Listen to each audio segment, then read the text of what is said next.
शांताकारं भुजंगशयनं पद्मनाभं सुरेशं विश्वाधारं गगन सदृशं मेघवर्णं शुभांगं लक्ष्मीकांतं कमलनयनं योगिभिर्ध्यानगम्यं वंदे विष्णु भवभयहरं सर्वलोकैकनाथं।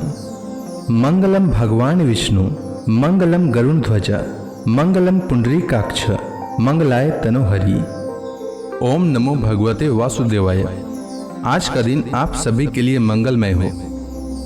पूर्णिमा के दिन सत्यनारायण भगवान की कथा अवश्य सुननी चाहिए, साथ ही दूसरों को भी सुनानी चाहिए। इससे सभी प्रकार के आने वाली संकटें दूर होती है। भगवान नारायण की कृपा हमेशा बनी रहती है और हर मनोकामना पूर्ण होती है। संसार में एकमात्र भगवान नारायण ही सत्य हैं, बाकी सब माया है।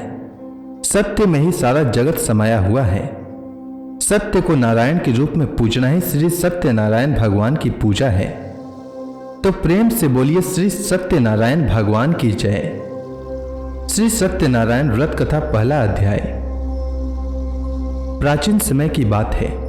नैमिषारण्य तीर्थ में शौनक आदि 88,000 ऋषियों ने श्री सूत जी से पूछा, हे प्रभु, इस कलयुग में वेद विद्या रहित मनुष्यों को प्रभु भक्ति किस प्रकार मिलेगी तथा उनका उद्धार कैसे होगा।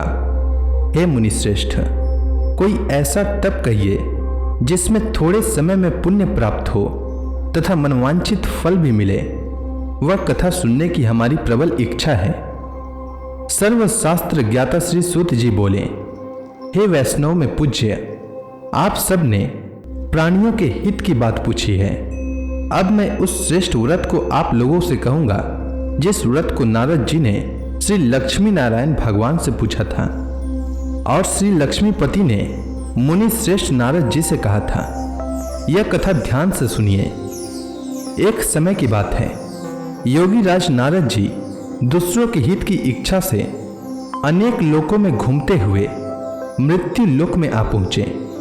वहां बहुत से योनियों में जन्मे हुए मनुष्यों को अपने कर्मों के द्वारा अनेक दुखों से पीड़ित देखकर किस यत्न को करने से निश्चय ही इनके दुखों का अंत हो सकेगा, ऐसा मन में सोचकर इंद्रलोक को गए। वहां श्वेत वर्ण और 4 भुजाओं वाले देवों के इस नारायण को देखकर स्तुति करने लगे। हे भगवान, आप अत्यंत शक्ति से संपन्न हैं। मन तथा वाणी भी आपको नहीं पा सकती। आपका आदि मध्य अंत नहीं है। आप निर्गुण स्वरूप सृष्टि के कारण भक्तों के दुखों को नष्ट करने वाले हो। आपको मेरा नमस्कार है। तब लक्ष्मी नारायण भगवान ने कहा, हे मुनिश्रेष्ठ, आपके मन में क्या है? आपका किस काम के लिए आगमन हुआ है? निसंकोच कहिए। तब नारद मुनि बोले, मृत्यु लोक में सब मनुष्य जो अनेक योनियों में पैदा हुए हैं, अपने अपने कर्मों के द्वारा अनेक दुखों से दुखी हो रहे हैं। हे नाथ, मुझ पर दया रखते हैं तो बताइए कि उन मनुष्यों के सब दुख थोड़े से प्रयत्न से कैसे दूर हो सकते हैं। श्री भगवान जी बोले, हे नारद, मनुष्यों की भलाई के लिए तुमने बहुत ही अच्छी बात पूछी है। जिस काम के करने से मनुष्य मोह से हट जाता है वह मैं कहता हूं, सुनो। बहुत पुण्य देने वाला, स्वर्ग तथा मृत्यु लोक दोनों में दुर्लभ यह उत्तम व्रत अच्छी तरह विधान पूर्वक संपन्न करके मनुष्य मोह से छूट जाता है। आज मैं यह उत्तम व्रत प्रेमवश होकर तुमसे कहता हूं। श्री सत्यनारायण भगवान का यह कथा अच्छी तरह विधान पूर्वक संपन्न करके मनुष्य तुरंत ही यहाँ सुख भोग कर मरने पर मोक्ष को प्राप्त होता है। श्री भगवान के वचन सुनकर नारद मुनि बोले कि उस व्रत का फल क्या है, क्या विधान है, किसने यह व्रत किया है और किस दिन यह व्रत करना चाहिए। हे भगवान, मुझसे विस्तार पूर्वक कहिए। तब भगवान बोले, दुख शोक आदि को दूर करने वाला यह व्रत सब स्थानों पर विजयी करने वाला है। भक्ति और श्रद्धा के साथ किसी भी दिन मनुष्य श्री सत्यनारायण की शाम के समय ब्राह्मणों और बंधुओं के साथ धर्मपरायण होकर पूजा करे। भक्ति भाव से नैवेद्य केले का फल, घी, दूध और गेहूं का चूर्ण सवाया लेवे। गेहूं के अभाव में साठी का चूर्ण, शक्कर अथवा गुड़ लें तथा भक्ति भाव से भगवान का स्मरण करता हुआ समय व्यतीत करें। इस तरह इसे करने पर मनुष्यों की इच्छा निश्चय पूरी होती है। विशेषकर कली काल में मृत्यु लोक पर यही मोक्ष का सरल उपाय है। प्रथम अध्याय संपूर्ण। श्री सत्यनारायण व्रत कथा दूसरा अध्याय। सूत जी बोले, हे ऋषियों, जिसने पहले समय में इस व्रत को किया है उसका इतिहास कहता हूं, ध्यान से सुनो। सुंदर काशीपुरी नगरी में एक अत्यंत निर्धन ब्राह्मण रहता था। वह भूख और प्यास से बेचैन हुआ पृथ्वी पर घूमता था। ब्राह्मणों से प्रेम करने वाले श्री भगवान ने ब्राह्मण को दुखी देखकर बुढ़े ब्राह्मण का रूप धारण कर उसके पास जाकर आदर के साथ पूछा, हे विप्र, तुम नित्य ही दुखी होकर पृथ्वी पर क्यों घूमते हो? हे श्रेष्ठ ब्राह्मण, यह सब मुझसे कहो, मैं सुनना चाहता हूं। ब्राह्मण बोला, मैं निर्धन ब्राह्मण हूं, भिक्षा के लिए पृथ्वी पर फिरता हूं। हे भगवान, यदि आप इससे छुटकारा का उपाय जानते हो तो कृपा कर कहो। वृद्ध ब्राह्मण बोला कि श्री सत्यनारायण भगवान मनवांछित फल देने वाले हैं, इसलिए हे ब्राह्मण, तुम उनका पूजन करो, जिसके करने से मनुष्य सब दुखों से मुक्त हो जाता है। ब्राह्मण को व्रत का सारा विधान बतलाकर बुढ़े ब्राह्मण का रूप धारण करने वाले श्री सत्यनारायण भगवान अंतर्ध्यान हो गए। जिस व्रत को वृद्ध ब्राह्मण ने बतलाया है मैं उसको करूंगा, ऐसा निश्चय कर उस ब्राह्मण को रात में नींद नहीं आई। वह सवेरे उठकर श्री सत्यनारायण भगवान के व्रत का निश्चय कर भिक्षा के लिए चल दिया। उस दिन उसको भिक्षा में बहुत धन मिला, जिससे बंधु बांधवों के साथ उसने श्री सत्यनारायण भगवान का व्रत किया। इसके करने से विप्र सब दुखों से छुटकर अनेक प्रकार के संपत्तियों से युक्त हुआ। उस समय से वह विप्र हर माह व्रत करने लगा। इस तरह सत्यनारायण भगवान के व्रत को जो करेगा वह सब पापों से छूट जाता है। क्या कहूं? ऋषि बोले, हे मुनीश्वर, संसार में इस विप्र से सुनकर किस किस ने इस व्रत को किया हम सब सुनना चाहते हैं। इसके लिए हमारे मन में श्रद्धा है। सूत जी बोले, हे मुनियों, जिसने इस व्रत को किया वह सब सुनो। एक समय एक वृद्ध ब्राह्मण धन और ऐश्वर्य के अनुसार बंधु बांधवों के साथ व्रत करने को तैयार हुआ। उसी समय एक लकड़ी बेचने वाला बुढ़ा आदमी आया और बाहर लकड़ियों को रखकर विप्र के मकान में गया। प्यास से दुखी होकर लकड़हारा उनको व्रत करते देखकर विप्र को नमस्कार कर कहने लगा कि आप यह किसका पूजन कर रहे हैं और इस व्रत को करने से क्या फल मिलता है, कृपा करके मुझसे कहिए। ब्राह्मण ने कहा, सब मनोकामनाओं को पूर्ण करने वाले यह श्री सत्यनारायण भगवान का व्रत है। इनकी ही कृपा से मेरे यहाँ धन धान्य आदि की वृद्धि हुई है। विप्र से इस बारे में जानकर लकड़हारा बहुत प्रसन्न हुआ। भगवान का चना अमृत ले और भोजन करने के बाद अपने घर को गया। लकड़हारे ने अपने मन में इस प्रकार का संकल्प किया कि आज ग्राम से लकड़ी बेचने से जो धन मिलेगा उसी से श्री सत्यनारायण भगवान का उत्तम व्रत करूंगा। यह मन में विचार कर वह बुढ़ा आदमी लकड़ियां अपने सिर पर रखकर जिस नगर में धनवान लोग रहते थे वह ऐसे सुंदर नगर में गया। उस रोज वहां पर उसे उन लकड़ियों का दाम पहले दिनों से चौगुना मिला और प्रसन्न होकर पके केले की फली, शक्कर, घी, दुग्ध, दही और गेहूं का चूर्ण इत्यादि श्री सत्यनारायण भगवान के व्रत की कुल सामग्रियों को लेकर अपने घर गया। फिर उसने अपने भाइयों को बुलाकर विधि के साथ भगवान जी का पूजन और व्रत किया। उस व्रत के प्रभाव से वह बुढ़ा लकड़हारा धन पुत्र आदि से युक्त हुआ और संसार के समस्त सुख भोग कर बैकुंठ को चला गया। दूसरा अध्याय संपूर्ण। श्री सत्यनारायण व्रत कथा तीसरा अध्याय। श्री सूत जी बोले, हे ऋषि मुनियों, अब मैं आपको आगे की कथा सुनाता हूँ। प्राचीन समय में कनकपुर में उल्का मुख नामक एक बुद्धिमान तथा सत्यवादी राजा राज्य करता था। वह प्रतिदिन मंदिर में जाकर श्री सत्यनारायण भगवान की पूजा करता था और निर्धनों को खूब अन्न, वस्त्र और धन दान करता था। उसकी पत्नी सुभद्रा बहुत सुशील थी। वे दोनों हर महीने श्री सत्यनारायण भगवान का व्रत करते थे। श्री सत्यनारायण की अनुकंपा से उनके महल में धन संपत्ति के भंडार भरे थे। उनकी सारी प्रजा बहुत आनंद से जीवन यापन कर रही थी। एक बार राजा और रानी बहुत से लोगों के साथ जब भद्रशिला नदी के किनारे श्री सत्यनारायण भगवान की पूजा कर रहे थे तो नदी के किनारे एक बड़ी नौका आकर ठहरी। उस नाव में एक धनी व्यापारी यात्रा कर रहा था। वह बहुत सा धन कमाकर अपने नगर को लौट रहा था। उसका सारा धन उस नाव में रखा हुआ था। नाव से उतरकर व्यापारी राजा के पास पहुंचा। राजा को पूजा करते देख उसने कहा, हे राजन, आप इन सब लोगों के साथ मिलकर किसकी पूजा कर रहे हैं? इस पूजा के करने से मनुष्य को क्या लाभ होता है?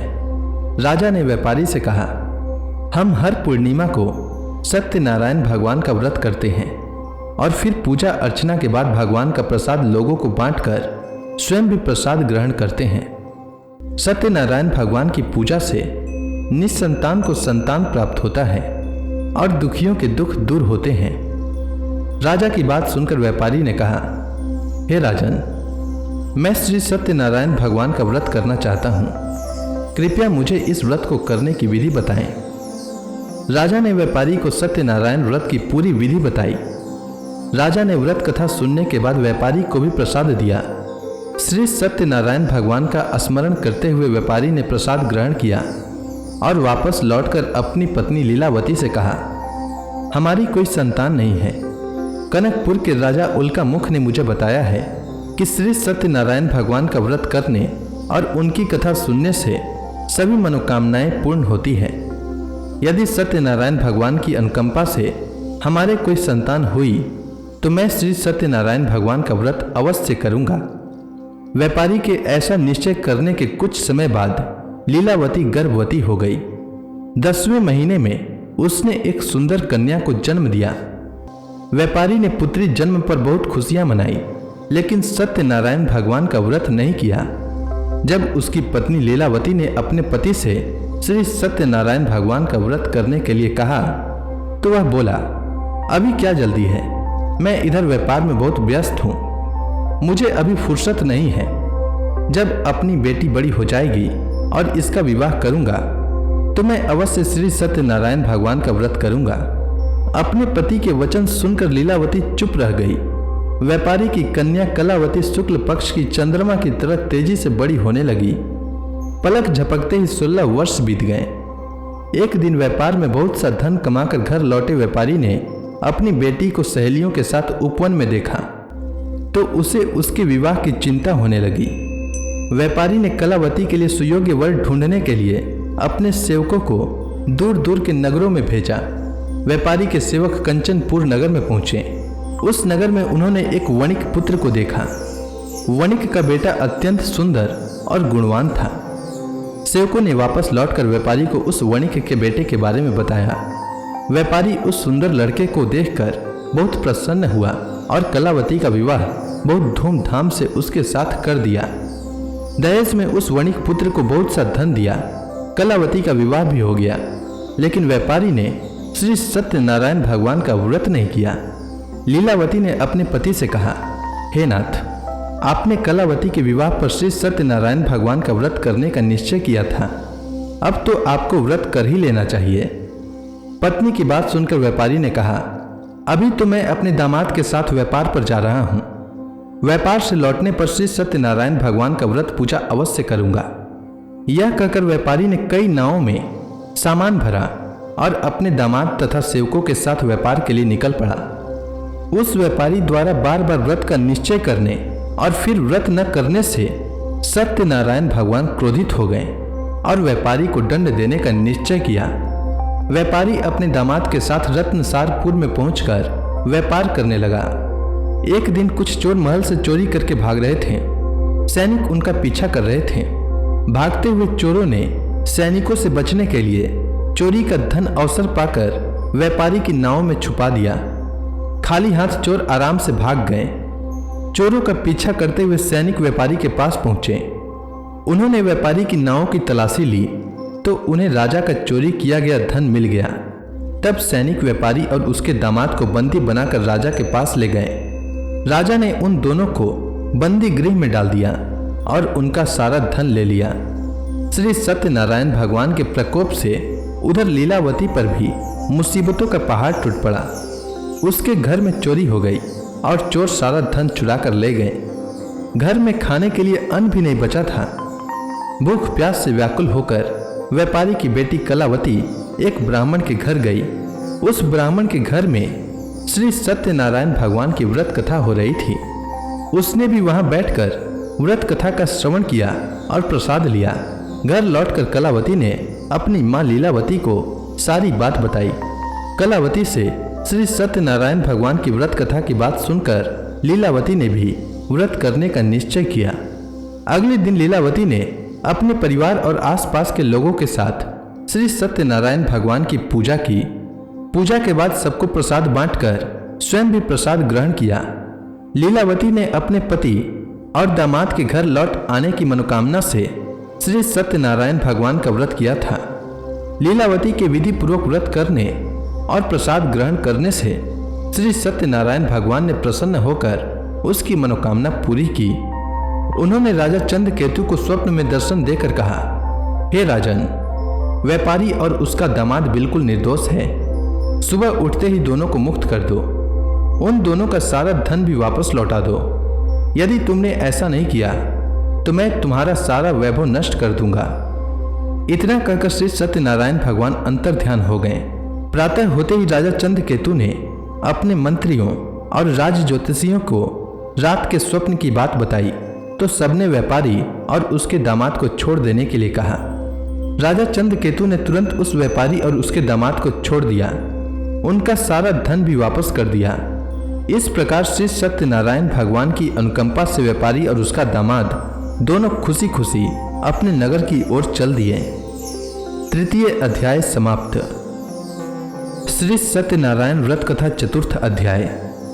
श्री सूत जी बोले, उस व्यापारी ने अपने दामाद के साथ शुभ मुहूर्त में नाव द्वारा रत्नसारपुर से प्रस्थान किया। लंबी यात्रा करने के बाद व्यापारी ने एक नगर के किनारे नाव को रोककर भोजन किया और फिर दोनों विश्राम करने लगे। तभी श्री सत्यनारायण भगवान साधु के रूप में व्यापारी के पास पहुंचे और पूछा, हे वणिक, तेरी नाव में क्या सामान लदा हुआ है? व्यापारी ने मन ही मन सोचा, दंडी साधु अवश्य ही कुछ मांगने की इच्छा से सामान के बारे में पूछ रहा है। यह सोचकर व्यापारी ने झूठ बोला, हे दंडी स्वामी, मेरी नाव में तो बेल और पत्ते भरे हुए हैं। व्यापारी के झूठे वचन सुनकर सत्यनारायण भगवान ने क्रोधित होते हुए कहा, हे वैश्य, जो तुमने कहा है वही सत्य होगा। इतना कहकर सत्यनारायण भगवान कुछ दूर जाकर अंतर ध्यान हो गए। उधर व्यापारी दंडी साधु को वहां से खाली हाथ लौटाकर बहुत प्रसन्न हुआ। लेकिन जब व्यापारी ने अपनी नाव में बेल और पत्ते भरे हुए देखे तो वह जोर जोर से विलाप करने लगा और मन ही मन अपने झूठ बोलने पर प्रायश्चित करने लगा। रोते रोते व्यापारी मूर्छित हो गया। कुछ देर बाद जब उसकी मूर्छा नष्ट हुई तो वह फिर विलाप करने लगा। तब उसके दामाद ने कहा, आप इतना दुखी मत होइए, यह सब उस दंडी साधु के शाप के कारण हुआ है। अतः वह दंडी महाराज हमें इस विपत्ति से छुटकारा दिला सकते हैं। दामाद के वचन सुनकर व्यापारी दंडी साधु की तलाश में चल दिया। कुछ देर ढूंढने पर उसे एक वृक्ष के नीचे दंडी साधु के रूप में सत्यनारायण भगवान मिल गए। व्यापारी ने दंडी साधु के चरणों पर गिरकर झूठ बोलने की क्षमा मांगी। दंडी स्वरूप सत्यनारायण भगवान बोले, हे वणिक पुत्र, तेरे बार बार झूठ बोलने के कारण ही मैंने तुझे इतना दंड दिया है। तूने बार बार सत्यनारायण भगवान अर्थात मेरी पूजा करने के लिए कहा, लेकिन कभी पूजा की नहीं। व्यापारी ने तब हाथ जोड़कर कहा, हे भगवान, आप तो दिन दुखियों के कष्ट दूर करने वाले हैं, सबकी मनोकामनाएं पूरी करते हैं। मेरी इस गलती को भी क्षमा करिए। आपके रूप को तो ब्रह्मा जी भी नहीं जान पाते, फिर भला मैं अज्ञानी कैसे आपकी लीला को समझ पाता। अब मैं जीवन में कभी झूठ नहीं बोलूंगा, सदैव श्री सत्यनारायण भगवान का व्रत और पूजा किया करूंगा। आप मुझ पर अनुकंपा करें। व्यापारी की क्षमा याचना सुनकर दंडी साधु ने उसे क्षमा कर दिया। उसी समय व्यापारी की नाव में भरे हुए बेल और पत्ते धन धान्य में परिवर्तित हो गए। व्यापारी ने अपने सेवकों के साथ अगले दिन श्री सत्यनारायण भगवान का व्रत करके उनकी पूजा की। सबको प्रसाद वितरित करके स्वयं भी प्रसाद ग्रहण किया। उसके बाद व्यापारी ने अपने नगर की ओर प्रस्थान किया। अपने नगर में पहुंचकर व्यापारी ने एक सेवक को अपने घर भेजा। सेवक ने उसके घर पहुंचकर लीलावती को सूचित किया। उस समय लीलावती और कलावती दोनों श्री सत्यनारायण भगवान की पूजा कर रही थीं। पति और दामाद के लौट आने का समाचार सुनकर लीलावती ने पूजा पूरी करके प्रसाद ग्रहण करने के बाद कलावती से कहा, बेटी, मैं नदी के किनारे जा रही हूँ, तू घर का काम पूरा करके आ जाना। यह कहकर लीलावती नदी की ओर चल पड़ी, परंतु कलावती पति से मिलने की खुशी में प्रसाद ग्रहण किए बिना ही घर से निकलकर नदी के किनारे जा पहुंची। उसके प्रसाद ग्रहण न करने के कारण सत्यनारायण भगवान क्रोधित हो गए। उन्होंने व्यापारी की नाव को नदी में डुबो दिया। अपने पति को वहां न देखकर कलावती ने जोर जोर से रोना शुरू कर दिया। तब व्यापारी ने कहा, पुत्री, अवश्य ही तुझसे कोई भूल हुई है। उस भूल के कारण ही श्री सत्यनारायण भगवान ने तुझे यह दंड दिया है। तब व्यापारी ने सत्यनारायण भगवान से प्रार्थना की, हे भगवान, मेरे परिवार के किसी स्त्री पुरुष से कोई भूल हुई हो तो उसे अवश्य क्षमा कर देना। तभी आकाशवाणी हुई, हे वणिक पुत्र, तेरी कन्या मेरा प्रसाद ग्रहण किए बिना ही चली आई है। यदि अब घर पहुंचकर तेरी कन्या प्रसाद ग्रहण करके वापस आए तो उसे पति के दर्शन होंगे और डूबी हुई नावें भी जल के ऊपर आ सकेंगी। कलावती ने वैसा ही किया। उसके प्रसाद ग्रहण करके वापस लौटने पर नावें जल के ऊपर आ गई। दामाद भी सुरक्षित नदी से निकल आया। घर लौटकर व्यापारी ने अपने परिवार और बंधु बांधवों के साथ मिलकर विधि अनुसार श्री सत्यनारायण भगवान की पूजा की, जिसके बाद उसकी सभी मनोकामनाएं पूरी हुई और वह आनंद पूर्वक जीवन यापन करता हुआ विष्णु लोक को चला गया। चतुर्थ अध्याय समाप्त। श्री सत्यनारायण व्रत कथा पंचम अध्याय। श्री सूत जी बोले, हे ऋषि मुनियों, मैं और भी कथा सुनाता हूँ। कौशलपुर में एक राजा था तुंगध्वज। उसकी प्रजा उसकी छत्र छाया में आनंद पूर्वक रह रही थी। राजा तुंगध्वज अपनी प्रजा के सुख दुख का बड़ा ध्यान रखता था, लेकिन एक बार उसने भी सत्यनारायण भगवान का प्रसाद ग्रहण नहीं किया। तब सभी को चिंताओं से मुक्त करके धन संपत्ति से भंडार भरकर प्राणियों को जीवन के सभी सुख देने वाले श्री सत्यनारायण भगवान ने राजा को प्रसाद ग्रहण न करने का दंड दिया। एक दिन राजा तुंगध्वज जंगल में हिंसक पशुओं का शिकार करने निकला था। तेजी से घोड़ा दौड़कर शिकार का पीछा करते हुए वह अपने सैनिकों से अलग हो गया और देर तक हिंसक जानवरों का शिकार किया। अतः कुछ देर विश्राम करने की इच्छा से वह एक बड़े वृक्ष के नीचे जाकर बैठ गया। समीप ही कुछ चरवाहे श्री सत्यनारायण भगवान की पूजा कर रहे थे। राजा ने उनके पास से गुजरते हुए सत्यनारायण भगवान को नमस्कार नहीं किया। चरवाहों ने राजा को पूजा के बाद प्रसाद दिया तो राजा ने उन्हें छोटे लोग समझकर प्रसाद ग्रहण नहीं किया और घोड़े पर सवार हो अपने नगर की ओर चल दिया। राजा जब नगर में पहुंचा तो देखा कि उसका सारा वैभव तथा धन संपत्ति आदि सब कुछ नष्ट हो गया है। श्री सत्यनारायण भगवान के प्रकोप से राजा निर्धन हो गया। तब राज्य ज्योतिषी ने राजा से कहा, महाराज, आपसे अवश्य ही कोई भूल हुई है। अगर आप उस भूल का प्रायश्चित कर लें तो सब कुछ पहले जैसा हो जाएगा। राजा को तुरंत अपनी भूल का स्मरण हो आया। अतः मंदिर में जाकर राजा ने श्री सत्यनारायण भगवान से क्षमा मांगी और उनकी पूजा की। पूजा के बाद प्रसाद ग्रहण करने से श्री सत्यनारायण भगवान की अनुकंपा से चमत्कार हुआ। राजा का खोया वैभव पुनः लौट आया। श्री सत्यनारायण भगवान की अनुकंपा से जीवन के सभी सुखों का भोग करते हुए अंत में राजा तुंगध्वज वैकुंठ धाम को गया और मोक्ष को प्राप्त किया। श्री सत्यनारायण भगवान के व्रत पूजा को जो भी मनुष्य करता है उसके सभी दुख, चिंताएं नष्ट हो जाती है। उसके घर में धन धान्य के भंडार भरे रहते हैं। निसंतानों को संतान की प्राप्ति होती है और सभी मनोकामनाओं को प्राप्त कर मनुष्य अंत में मोक्ष को प्राप्त कर सीधे वैकुंठ धाम को जाता है। श्री सूत जी ने कुछ पल रुक कर कहा, हे श्रेष्ठ मुनियों, श्री सत्यनारायण भगवान के व्रत को पूर्व जन्म में जिन लोगों ने किया उन्हें दूसरे जन्म में भी सभी तरह के सुख प्राप्त हुए।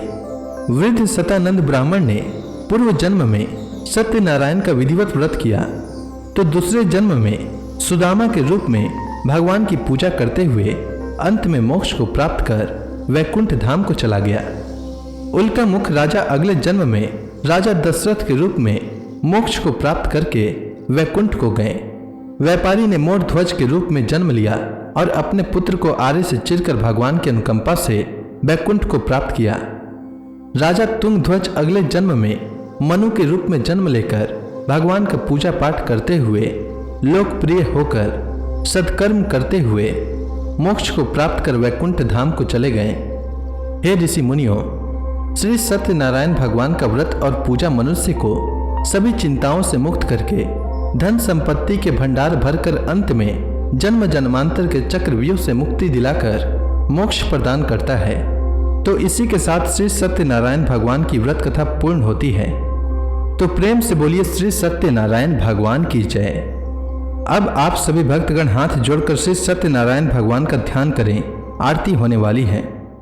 जय लक्ष्मी रमणा स्वामी, जय लक्ष्मी रमणा, सत्यनारायण स्वामी, सत्यनारायण स्वामी, जनपातक हरणा, जय लक्ष्मी रमणा। रत्न जड़ित सिंहासन अद्भुत छवि राजय, नारद करत निराजन घंटा ध्वनि बाजय, जय लक्ष्मी रमणा। प्रकट भय कलिकारन द्विज को दरस दियो, प्रभु द्विज को दरस दियो, बूढ़ो ब्राह्मण बनकर, बूढ़ो ब्राह्मण बनकर कंचन महल कियो, ओम जय लक्ष्मी रमणा। दुर्बल भील कठारो जिन पर कृपा करी, प्रभु जिन पर कृपा करी, चंद्रचूड़ इक राजा, चंद्रचूड़ इक राजा, जिनकी विपत हरी, जय लक्ष्मी रमणा। वैश्य मनोरथ पायो श्रद्धा तज दिन्ही, प्रभु श्रद्धा तज दिन्ही, सो फल भाग्यो प्रभु जी, सो फल भाग्यो प्रभु जी, फिर स्तुति किन्ही, जय लक्ष्मी रमणा। भाव भक्ति के कारण छिन छिन रूप धरयो, प्रभु छिन छिन रूप धरयो, श्रद्धा धारण किन्नी तिनको काज सरयो, जय लक्ष्मी रमणा। ग्वाल बाल संग राजा वन में भक्ति करी, प्रभु वन में भक्ति करी, मन वांछित फल दीना, मन वांछित फल दीना, दिन दयालु हरि, जय लक्ष्मी रमणा। चढ़त प्रसाद सवायो कदली फल मेवा, प्रभु कदली फल मेवा, धूप दीप तुलसी से राजी सत्य देवा, जय लक्ष्मी रमणा।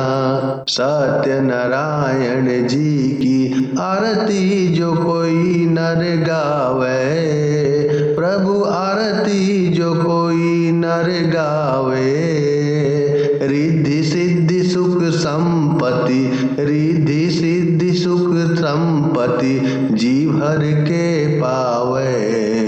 जय लक्ष्मी रमणा। प्रेम से बोलिए सत्यनारायण भगवान की जय।